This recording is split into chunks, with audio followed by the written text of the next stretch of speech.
नमस्कार, आप देख रहे हैं के न्यूज नेशनल और मैं हूं आपके साथ में शोभित पाठक। तो रुक करते हैं महत्वपूर्ण सुर्खियों पर। विदेश मंत्री एस जयशंकर और ब्लिंकन ने की फोन पर बात। यूक्रेन संकट और हिंद प्रशांत महासागर पर हुई चर्चा। आज भारत पहुंचेंगे रूस के विदेश मंत्री लावरोव। तेल खरीद और रुपया रूबल कारोबार पर हो सकती है बात। मोदी और मान हुए आमने सामने। प्रीपेड मीटर न लगाने पर अड़ा पंजाब। केंद्र से कहा हम लगाएंगे स्मार्ट मीटर। महंगाई पर कांग्रेस का हल्ला बोल। चुनाव खत्म में लूट चालू के नारे के साथ प्रदर्शन। राहुल समेत कई बड़े नेता सड़क पर उतरे। और केजरीवाल के घर पर बवाल मामले में 8 लोग गिरफ्तार। 6 टीमें कर रही हैं छापेमारी। अमेरिका के विदेश मंत्री एंटनी ब्लिंकन ने भारत के विदेश मंत्री एस जयशंकर से बुधवार रात फोन पर बातचीत भी की है। दोनों के बीच क्षेत्रीय प्राथमिकताओं की समीक्षा करने, यूक्रेन में बिगड़ती मानवीय स्थिति और मुक्त हिंद प्रशांत क्षेत्र को बढ़ावा देने के लिए चर्चा की गई है। विदेश विभाग के प्रवक्ता नेड प्राइस ने बताया कि दोनों नेताओं के क्षेत्रीय प्राथमिकताओं की समीक्षा करने के लिए बात की है, जिसमें यूक्रेन में बिगड़ती मानवीय स्थिति और एक स्वतंत्र, खुले, सुरक्षित और समृद्ध हिंद प्रशांत को बढ़ावा देने के हमारे साझा प्रयास शामिल है, जिसमें सभी राज्यों की संप्रभुता और क्षेत्रीय अखंडता का सम्मान किया जाता है। विदेश मंत्री डॉक्टर एस जयशंकर ने कहा कि अमेरिका विदेश मंत्री एंटनी ब्लिंकन के साथ उपयोगी बातचीत के लिए तैयार है और हमारे द्विपक्षीय सहयोग की प्रगति की समीक्षा भी की जा रही है। भारत प्रशांत, यूक्रेन और वैश्विक अर्थव्यवस्था से संबंधित घटनाक्रम पर चर्चा की जाएगी। ब्लिंकन ने बुधवार को मध्य पूर्व और उत्तरी अफ्रीका के 3 देशों के दौरे को समाप्त कर दिया है। इससे अल्जीरिया से रूस के साथ संबंधों को सीमित करने की अपील भी की गई है। ब्लिंकन ने कहा है कि उत्तरी अफ्रीका और मध्य पूर्व के देशों ने पहले रूस के सैन्य अभियानों के परिणामों का अनुभव किया है। पिछले महीने भी ब्लिंकन ने एस जयशंकर के साथ टेलीफोन पर बातचीत की थी और यूक्रेन पर रूस के हमले की निंदा करने के लिए एक मजबूत सामूहिक प्रतिक्रिया के महत्व पर बल भी दिया था। रूस के विदेश मंत्री सर्गेई लावरोव आज 2 दिवसीय यात्रा पर भारत आएंगे। 24 फरवरी को यूक्रेन पर रूस के हमले की शुरुआत होने के बाद से लावरोव की यह पहली भारत यात्रा होगी। विदेश मंत्रालय की ओर से जारी एक पंक्ति के बयान में कहा गया है कि लावरोव 31 मार्च से 1 अप्रैल तक नई दिल्ली के आधिकारिक दौरे पर रहेंगे। लावरोव की इस यात्रा के उद्देश्य को लेकर माना जा रहा है कि यह छूट के साथ रूस से कच्चे तेल की भारत की खरीद पर आधारित होगा। इसके अलावा रूस पर पश्चिमी देशों की ओर से लगाए गए प्रतिबंधों को देखते हुए भारत के द्विपक्षीय कारोबार के लिए भुगतान व्यवस्था को रुपए रूबल में करने पर भी विचार विमर्श किया जा सकता है। एक रिपोर्ट के अनुसार वार्ता के दौरान भारत की ओर से विभिन्न सैन्य हार्डवेयर और S-400 मिसाइल प्रणाली के कंपोनेंट की समय से आपूर्ति सुनिश्चित करने पर भी जोर दिया जा सकता है। रूसी विदेश मंत्री लावरोव इस समय चीन की यात्रा पर हैं और उनके गुरुवार की शाम को नई दिल्ली पहुंचने की उम्मीद है। सर्गेई लावरोव की भारत यात्रा ऐसे समय में हो रही है जब अमेरिका के उप राष्ट्रीय सुरक्षा सलाहकार दिलीप सिंह, ब्रिटेन की विदेश सचिव और जर्मनी के विदेश व सुरक्षा नीति के सलाहकार भी यहाँ होंगे और 31 मार्च को भारत वो पहुंचेंगे, जबकि दिलीप सिंह 30-31 मार्च को दिल्ली में ही रहेंगे।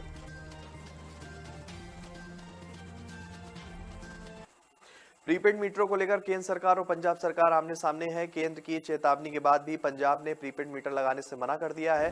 राज्य सरकार ने कहा है कि वह लोगों के घरों में स्मार्ट मीटर लगाएगी, जबकि पंजाब की ओर से कहा गया है कि केंद्र द्वारा दिए गए समय में इतनी बड़ी संख्या में मीटर लगाना संभव नहीं है। पंजाब में हर साल लगभग 1200 करोड़ रुपए की बिजली चोरी होती है। राज्यों में बिजली चोरी के बढ़ते मामलों को देखते हुए केंद्र की ओर से प्रीपेड मीटर लगाने के लिए दिए जा रहे हैं, जबकि पंजाब को भी केंद्र की ओर से 85,000 मीटर उपलब्ध कराए गए हैं। केंद्र की ओर से कहा गया है कि 3 महीने में यह मीटर लगाए जाने हैं। यदि पंजाब दिए गए समय में मीटर नहीं लगाता है तो राज्य के बिजली सुधार फंड रोक दिए जाएंगे। केंद्र की चेतावनी के बाद पंजाब ने भी अपना रुख कड़ा कर लिया है। पंजाब के बिजली मंत्री हरभजन सिंह ने साफ किया है कि वह केंद्र द्वारा दिए गए मीटर को राज्य में नहीं लगाएंगे। उनके स्थान पर सूबे में स्मार्ट मीटर लगाए जाएंगे। प्रीपेड मीटर लगाने से सरकार की मुफ्त बिजली योजना में रुकावट आएगी। इसके कारण सरकार केंद्र की इस योजना से पल्ला झाड़ने में लगी हुई है। केंद्र द्वारा दिए जाने वाले प्रीपेड मीटर मोबाइल की तरह से रिचार्ज किए जा सकेंगे। उपभोक्ता इन मीटर के लगने के बाद अपनी जरूरत के हिसाब से बिजली का रिचार्ज करवा सकेंगे। पेट्रोल, डीजल और रसोई गैस के बढ़ते दामों और महंगाई के खिलाफ कांग्रेस पार्टी आज यानी गुरुवार को देश भर में प्रदर्शन कर रही है। इस प्रदर्शन का असर बनाने के लिए राहुल गांधी समेत कांग्रेस के वरिष्ठ नेता सड़क पर उतर गए हैं। प्रदर्शन के दौरान सभी नेता चुनाव खत्म में लूट चालू के नारे लगाते नजर आ रहे हैं। कांग्रेस नेता मल्लिकार्जुन खड़गे ने कहा है कि हर दिन पेट्रोल, डीजल और अन्य चीजों के दाम अनावश्यक बढ़ रहे हैं और इसका परिणाम आवश्यक वस्तुओं पर हो रहा है। इसलिए आज हम राहुल गांधी के नेतृत्व में प्रदर्शन कर रहे हैं। कांग्रेस की मांग है कि यूपीए सरकार के दौरान जो कीमतें थी वो किया जाना चाहिए। कांग्रेस नेता राहुल गांधी ने कहा कि पिछले 10 दिन में 9 बार पेट्रोल के डीजल के दाम बढ़ाए गए हैं और इसका परिणाम मध्यम वर्ग और गरीब लोगों पर पड़ता है। हमारी मांग है कि सरकार पेट्रोल डीजल के दाम को बढ़ाना बंद करे। पूरे देश में हमारा प्रदर्शन चलेगा और काफी दिनों तक यह चलता रहेगा जब तक कि सरकार इनके दामों को कम नहीं करेगी।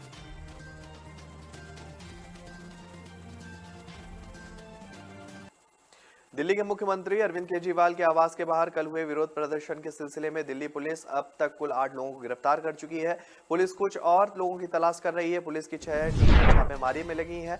आपको बता दें कि कश्मीर फाइल फिल्म को लेकर दिल्ली विधानसभा में दिए गए बयान के मामले में भाजपा युवा मोर्चा के कार्यकर्ताओं ने बुधवार सुबह मुख्यमंत्री अरविंद केजरीवाल के घर के बाहर प्रदर्शन किया था।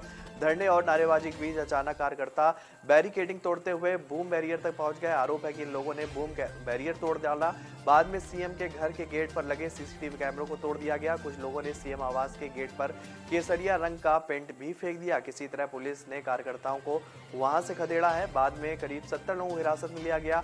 औपचारिकताएं पूरी करने के बाद इन सभी को रिहा कर दिया गया। पुलिस पर जानबूझकर भाजपा कार्यकर्ताओं को ढील देने के आरोप लगे तो पुलिस ने सरकारी काम में बाधा, ड्यूटी के दौरान हमला करने और सरकारी आदेश के उल्लंघन और सार्वजनिक संपत्ति को नुकसान पहुंचाने का मामला दर्ज कर लिया है। तो ब्रेक पर जाने से पहले रुक करते हैं महत्वपूर्ण सुर्खियों पर। विदेश मंत्री एस जयशंकर और ब्लिंकन ने की फोन पर बात। यूक्रेन संकट और हिंद प्रशांत महासागर पर हुई चर्चा। आज भारत पहुंचेंगे रूस के विदेश मंत्री लावरोव। तेल खरीद और रुपया रूबल कारोबार पर हो सकती है बात। मोदी और मान हुए आमने सामने। प्रीपेड मीटर न लगाने पर अड़ा पंजाब। केंद्र से कहा हम लगाएंगे स्मार्ट मीटर। महंगाई पर कांग्रेस का हल्ला बोल। चुनाव खत्म में लूट चालू के नारे के साथ प्रदर्शन। राहुल समेत कई बड़े नेता सड़क पर उतरे। और केजरीवाल के घर पर बवाल मामले में 8 लोग गिरफ्तार। 6 टीमें कर रही हैं छापेमारी। न ऐश का न द्वेष का, यह दंगल है देश का। सुलगती समस्याओं के झुलसते सवालों का होगा दंगल देश का। प्रशासन के प्रश्नों को लेकर होगा दंगल देश का। शिक्षा, स्वास्थ्य, समाज, कानून और व्यवस्था के आज क्या है हालात। सोमवार से शुक्रवार रोज रात 8 बजे जलपा क्षत्रिय के साथ दंगल देश का। ब्रेक के बाद फिर स्वागत है आपका। रुक करते हैं आगे की खबरों पर। देश में कोरोना संक्रमितों की संख्या लगातार घट रही है। बीते 24 घंटे में 1225 नए केस मिले हैं। वहीं सक्रिय केस घटकर 14,307 हो गए हैं। इस दौरान 28 लोगों ने महामारी के चलते दम तोड़ दिया है। केंद्रीय स्वास्थ्य मंत्रालय द्वारा गुरुवार सुबह जारी आंकड़ों के अनुसार बीते 24 घंटे में सक्रिय केस में 397 की कमी आई है। वहीं 1594 संक्रमित महामारी से उबर पाए हैं। 28 और मौतों के साथ कुल मृतक संख्या बढ़कर 5,21,129 हो गई है। वहीं कुल संक्रमितों का आंकड़ा 1,225 से बढ़कर 4,03,24,440 हो गया है। देश में बीते 24 घंटे में 22,27,307 लोग कोरोना रोधी टीके उनको लगाए गए हैं और इस तरह अब तक अधिकतर लोगों को कोरोना की खुराक लगाई जा चुकी है। राजस्थान के दिग्गज गुर्जर नेता किरोड़ी सिंह बैसला का बुधवार रात को निधन हो गया है। बताया जा रहा है कि वह काफी दिनों से बीमार थे और अस्पताल में उनका इलाज किया जा रहा था। राजस्थान में बैसला का इतना ज्यादा दबदबा था कि उनके सारे पर पूरा राज्य थम जाता था। उनके नेतृत्व में 2007 के दौरान राजस्थान में गुर्जरों ने बड़ा आंदोलन किया था। गौरतलब है कि किरोड़ी सिंह बैसला राजस्थान में गुर्जर आंदोलन के काफी बड़ा चेहरा थे। हालांकि बाद में उन्होंने भाजपा की सदस्यता ग्रहण कर ली थी। 2007 के दौरान राजस्थान में गुर्जरों को आरक्षण दिलाने के लिए उनके नेतृत्व में बड़ा आंदोलन किया गया था। इसके बाद बैसला गुर्जर आरक्षण संघर्ष समिति के प्रमुख भी थे। जानकारी के मुताबिक बैसला काफी समय से बीमार चल रहे थे। बुधवार रात उन्होंने मणिपाल अस्पताल में आखिरी सांस ली। आपको बता दें कि वह 2 बार कोरोना संक्रमण की चपेट में भी आ चुके थे। इसके अलावा पिछले साल नवंबर के दौरान उन्हें सांस लेने में दिक्कत हुई थी, जिसके चलते उन्हें जयपुर के सवाई मानसिंह अस्पताल में भर्ती कराया गया था। आपको बता दें कि बैसला का जन्म राजस्थान के करौली जिले के मुंडिया गांव में हुआ था। वे गुर्जर समुदाय से ताल्लुक रखते थे और उन्होंने अपने करियर की शुरुआत बतौर शिक्षक के रूप में की थी।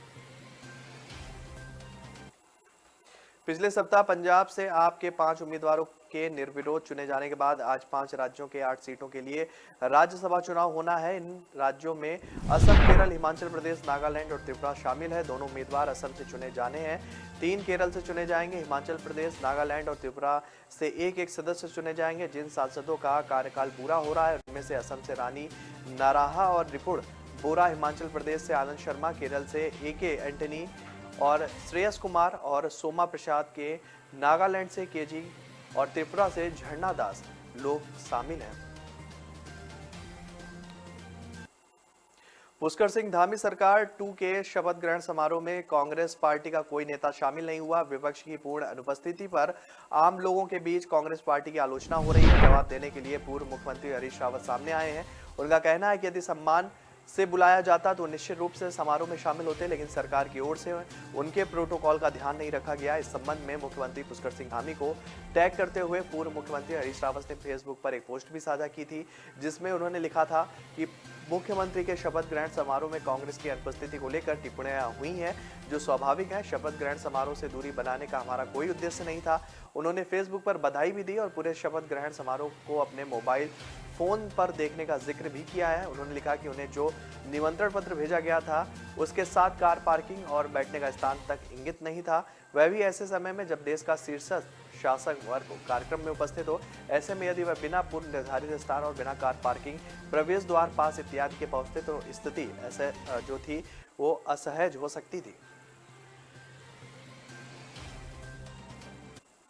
कांग्रेस नेतृत्व में बदलाव की मांग करने वाले नेताओं के समूह G23 में शामिल गुलाम नबी आजाद ने बुधवार को राष्ट्रवादी कांग्रेस पार्टी के प्रमुख शरद पवार से मुलाकात की। यह बैठक ऐसे समय में हुई है जब आजाद और G23 के नेताओं ने कांग्रेस के भीतर सभी स्तरों पर सामूहिक और समावेशी नेतृत्व का आह्वान किया है और भाजपा का मुकाबला करने के लिए बड़ी विपक्षी एकता बनाने की जोरदार वकालत की है। भारतीय जनता पार्टी को महाराष्ट्र में सत्ता से दूर रखने के लिए कांग्रेस और शिवसेना को एक साथ लाने में कामयाब रहे। पवार को विपक्षी एकजुटता के लिए महत्वपूर्ण नेता माना जा रहा था, क्योंकि मराठा नेता पवार के राजनीतिक से परे भी कई मित्र और समर्थक हैं। पवार के करीब सूत्रों ने कहा है कि राकपा प्रमुख संसद सत्र के दौरान जब भी राष्ट्रीय राजधानी में रहते हैं तो गुलाम नबी आजाद उनसे मुलाकात किया करते हैं।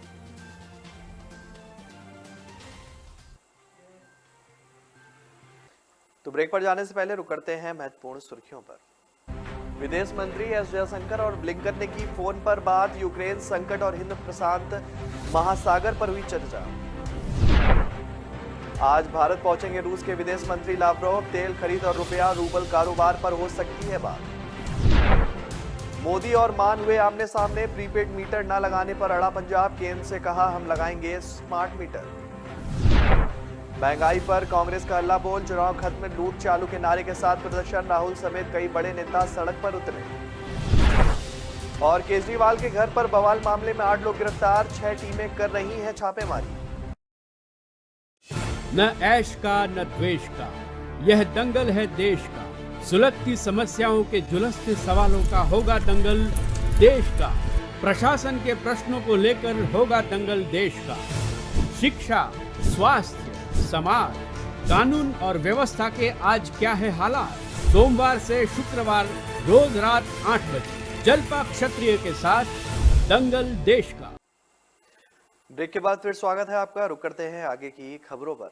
देश और सरकार चलाने के लिए टैक्स लेना पड़ता है। अब महंगाई बढ़ी तो लोगों को अपनी कमाई भी बढ़ानी होगी। इसके लिए उन्हें ज्यादा मेहनत करनी पड़ेगी। मैं सन्यासी होकर 18 घंटे मेहनत करता हूं, तो दूसरे लोगों को भी मेहनत करनी चाहिए। योग गुरु स्वामी रामदेव ने करनाल के अवैध शक्ति सदन के संस्थापक स्वामी अभेदानंद से भेंट करने पहुंचे और पत्रकारों से बातचीत के दौरान उन्होंने पेट्रोल डीजल के बढ़ते दाम और महंगाई के सवाल पर उन्होंने कहा कि देश की भलाई के लिए सभी ज्यादा मेहनत करें, महंगाई को भी हम सब मिलकर झेल लेंगे। उन्होंने कहा कि हमारा पूरा जीवन योग के लिए है। कश्मीर फाइल फिल्म पर रामदेव ने कहा कि कश्मीरी पंडितों के साथ तक जो बर्बरता और नाइंसाफी हुई है उसे इस फिल्म में दर्शाया गया है।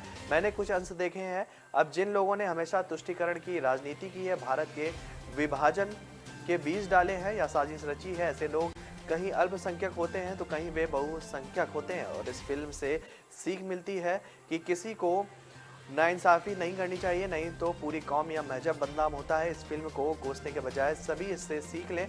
बातचीत के दौरान स्वामी रामदेव ने पत्रकारों के सवालों का जवाब भी दिया। मुख्यमंत्री नीतीश कुमार ने कहा कि जो महात्मा गांधी की भावना को नहीं मानते हैं उसे मैं हिंदुस्तानी नहीं मानता हूं। शराबबंदी कानून में संशोधन को लेकर बुधवार को विधानसभा में बोलते हुए नीतीश ने कहा कि महात्मा गांधी के विचारों को नहीं मानने वाले अयोग्य हैं, पापी हैं। बुधवार को बिहार विधानसभा ने निषेध एवं उत्पादन शुल्क संशोधन विधेयक 2022 को जो है ध्वनि मत से पारित कर दिया था, जिसके तहत राज्य में पहली बार शराबबंदी कानून को कम सख्त बनाया गया था। जहरीली शराब से राज्य में हुई मौतों पर सीएम ने सवालिया लहजे में कहा कि जो जहरीली शराब जिसने पी ली है और मर गया है तो उसको राहत देंगे, शराब पीने गया है तब ना मरा तो उसके खिलाफ कार्रवाई होगी। मुख्यमंत्री ने कहा कि जहरीली शराब सिर्फ बिहार की बात नहीं है, जिन राज्यों में शराबबंदी नहीं है वहां जहरीली शराब से अधिक लोग मर रहे हैं। कांग्रेस विधायक दल के नेता अजीत शर्मा ने भी आरोप लगाया कि संशोधित कानून पुलिसकर्मियों को अधिकार देता है। राज्य सरकार के इस कदम से पुलिस और शराब माफियाओं के बीच गठजोड़ और मजबूत होगा और आगे हम लोग कार्रवाई पर डटे रहेंगे।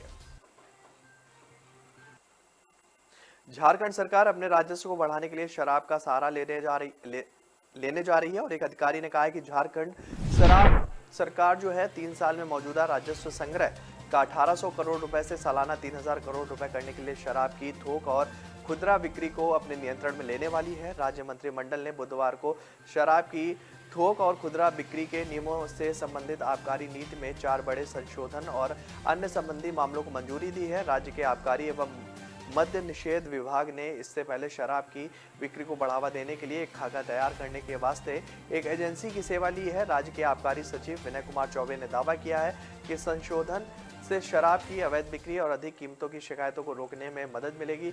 चौबे ने कहा कि अब राज्य के 5 संभागों में 75 गोदामों की जगह 5 गोदाम होंगे जो JSBL के नियंत्रण में होंगे और निजी एजेंसियों द्वारा संचालित भी होंगे।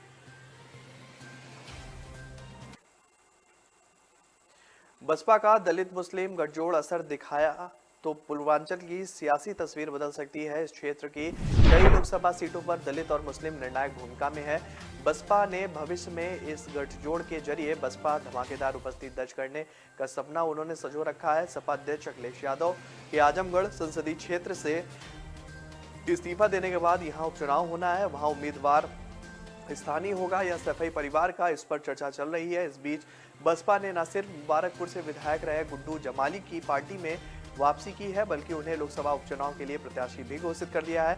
इसे बसपा की भविष्य की सियासी रणनीति के तौर पर भी देखा जा रहा है। उपचुनाव के बाद वर्ष 2024 में होने वाले लोकसभा चुनाव में बसपा ने इस रणनीति को अपनाया तो सपा की मुश्किलें बढ़ सकती हैं, क्योंकि सपा का मूल वोट बैंक भी मुस्लिम है। बसपा की इस रणनीति को लेकर सपा खेमे में हलचल भी दिख रही है। लाल कुआं से भाजपा के पूर्व विस्तारक पवन गाहिर ने 2 लोगों पर मुख्यमंत्री पुष्कर सिंह धामी की पत्नी का फर्जी ऑडियो सोशल मीडिया पर वायरल कर सीएम और उनकी पत्नी की छवि खराब करने का आरोप लगाया है। पुलिस ने उनकी तहरीर पर 2 लोगों के खिलाफ केस भी दर्ज कर लिया है। खटीमा में मुख्यमंत्री के खिलाफ विरोधियों के षड्यंत्र चुनाव के बाद भी जारी हैं। अब सीएम की पत्नी का फर्जी ऑडियो वायरल होने से मामला प्रकाश में आने के बाद खलबली मच गई है। 28 मार्च को लाल कुआं से भाजपा के पूर्व विस्तारक पवन गाहिर ने पुलिस को तहरीर देकर आरोप लगाया कि 24 मार्च को पहनिया गांव के त्रिलोचन सिंह राणा उर्फ चिंटू राणा ने उन्हें व्हाट्सएप पर सीएम की पत्नी का फर्जी ऑडियो भेजा। दूसरा ऑडियो 28 मार्च को गणेश बुंडेला ने भेजा। पवन ने कहा कि वह सीएम की पत्नी की आवाज से भली भांति परिचित है। यह ऑडियो पूरी तरह से फर्जी है। सीएम धामी और उनकी पत्नी की छवि धूमिल करने के लिए फर्जी ऑडियो बनाकर सोशल मीडिया पर वायरल किया जा रहा है। फिलहाल पुलिस मामले की जांच कर रही है। तो फिलहाल इस बुलेटिन में मेरे साथ इतना ही। आगे की खबरों के लिए बने रहिए के न्यूज नेशनल के साथ। तब तक के लिए नमस्कार। विदेश मंत्री एस जयशंकर और ब्लिंकन ने की फोन पर बात। यूक्रेन संकट और हिंद प्रशांत महासागर पर हुई चर्चा। आज भारत पहुंचेंगे रूस के विदेश मंत्री लावरोव। तेल खरीद और रुपया रूबल कारोबार पर हो सकती है बात। मोदी और मान हुए आमने सामने। प्रीपेड मीटर न लगाने पर अड़ा पंजाब। केंद्र से कहा हम लगाएंगे स्मार्ट मीटर। महंगाई पर कांग्रेस का हल्ला बोल। चुनाव खत्म में लूट चालू के नारे के साथ प्रदर्शन। राहुल समेत कई बड़े नेता सड़क पर उतरे। और केजरीवाल के घर पर बवाल मामले में 8 लोग गिरफ्तार। 6 टीमें कर रही हैं छापेमारी।